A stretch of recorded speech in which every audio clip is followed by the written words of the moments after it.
1975, Australians agreed to destroy our economy so that it fitted into a new economic order, the New World Order. The Second General Conference of the United Nations Industrial Development Organization, UNIDO, met in Lima, Peru from 12 March to the 26th of March 1975. The outcome of that meeting was the Lima Declaration, a blueprint for the transfer of technology, tools and jobs to third world or developing nations, leaving the developed nations such as Australia short of technology, tools and jobs. This is now a reality with around 90% of our agriculture and manufacturing jobs gone. The result, yet another third world in the making. So, what is the Lima Declaration? How does it affect you and your family? Its correct title is Lima Declaration and Plan of Action on Industrial Development and Cooperation. It is an international trade agreement similar to GATT, the General Agreement on Trade and Tariffs. Australia is a signatory to the Lima Declaration, as it is to many GATT agreements. Australia signed the Lima Agreement with the total support of all major political parties. Whitlam, Fraser, Hawke, Keating, Hewson, Howard, Rudd, the Democrats, the Greens, and the Nationals all subscribe to this type of economic genocide, albeit under different names: North-South Dialogue, GATT, Internationalism, Interdependence, International Monetary Fund, the IMF, the World Bank, or the New World Order. All different names for the same plan of control of the world through the money system. Control by sick minds, treasonous politicians, and bumbling academics and bureaucrats. It should be clearly understood that the Lima Declaration is one of many hundreds of international agreements and treaties signed by Australia, usually by one man, the Minister for Foreign Affairs or his nominee, who signs on behalf of all Australians. In 1975, that man was Senator Don Willacy. It should be clearly understood that 99% of Australians do not know what such agreements and treaties are about, nor how they affect their lives, and they are not told deliberately, because if they were, there would be riots in the streets. This video deals very briefly with just one of hundreds of agreements and treaties between the UN and Australia, the United Nations Lima Declaration of 1975. International treaties in the main are the handiwork of the United Nations and have been used by Australian governments to undermine Australian sovereignty. The High Court decision on the Franklin Dam issue in Tasmania is a case in point, used to put in place processes the impact of which the Australian people are completely unaware, and if they were aware, would be totally opposed to processes that get around the Australian Commonwealth Constitution. In other words, treason.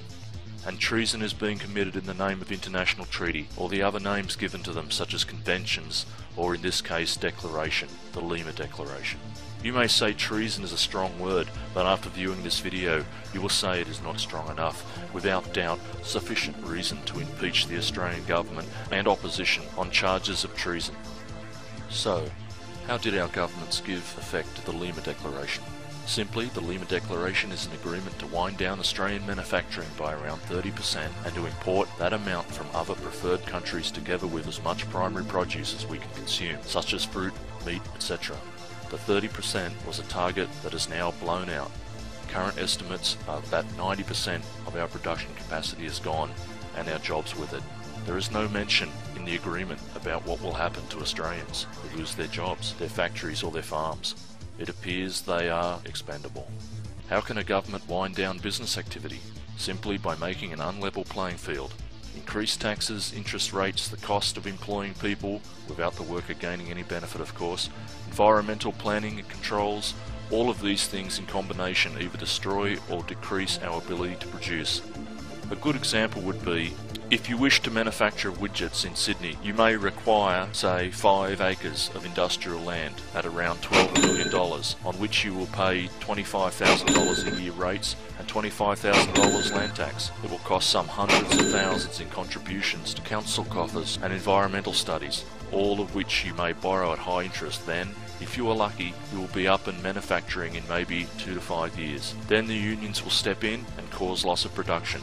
The government will make you subject to time-consuming unnecessary costs, paperwork, insurance and payroll tax, and force you to collect sales tax on your product, and threaten you with heavy penalties including jail sentences for non-compliance.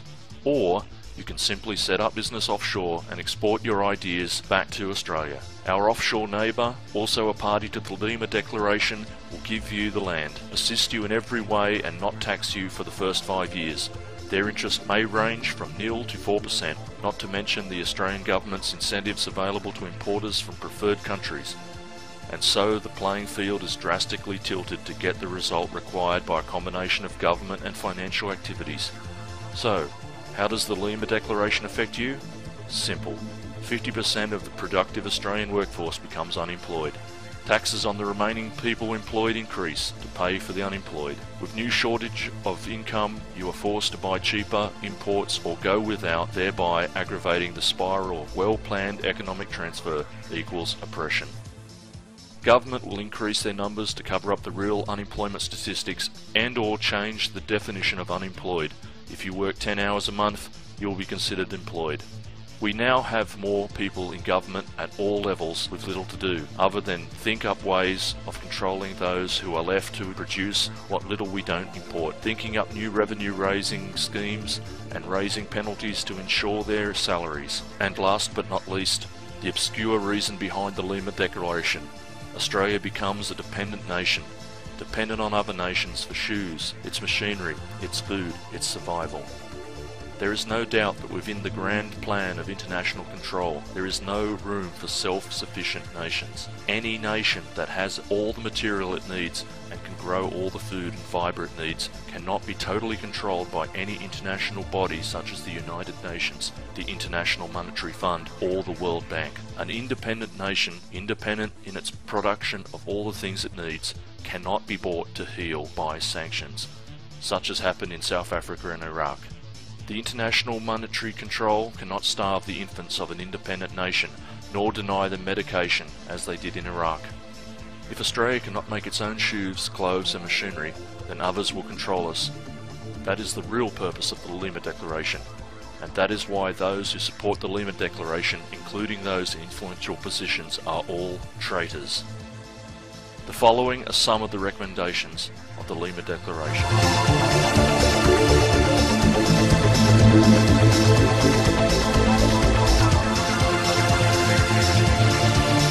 A new economic order by which complete control of the world and its people is planned through the total control of their economy, their means of existence.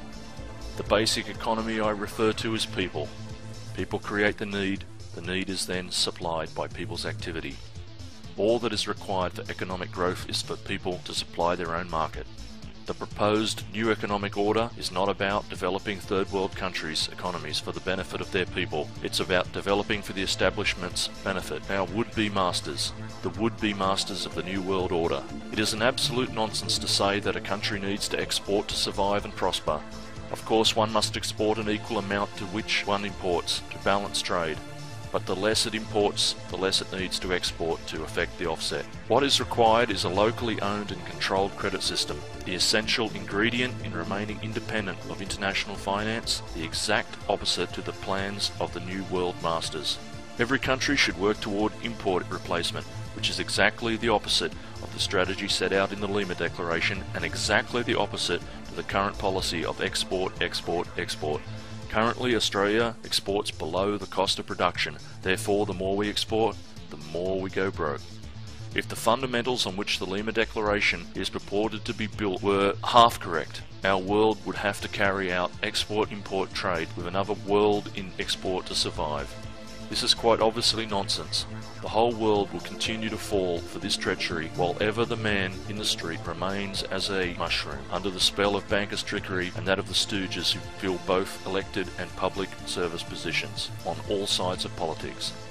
The new economic order is mentioned no less than 21 times in the Lima Agreement. That is what the Lima Agreement is about. Locking the new developing countries into their economic trap and their plans for total world economic control, at the same time reducing developed countries to third world status, clamping the shackles of international debt on every human being, bringing about total world slavery and the legally enforceable shackles of debt chained to the slave master, money power. Every Australian is immediately required to make a decision between debt-controlled slavery in perpetuity or the age of prosperity. Both are eminently possible. One we will have, but which one?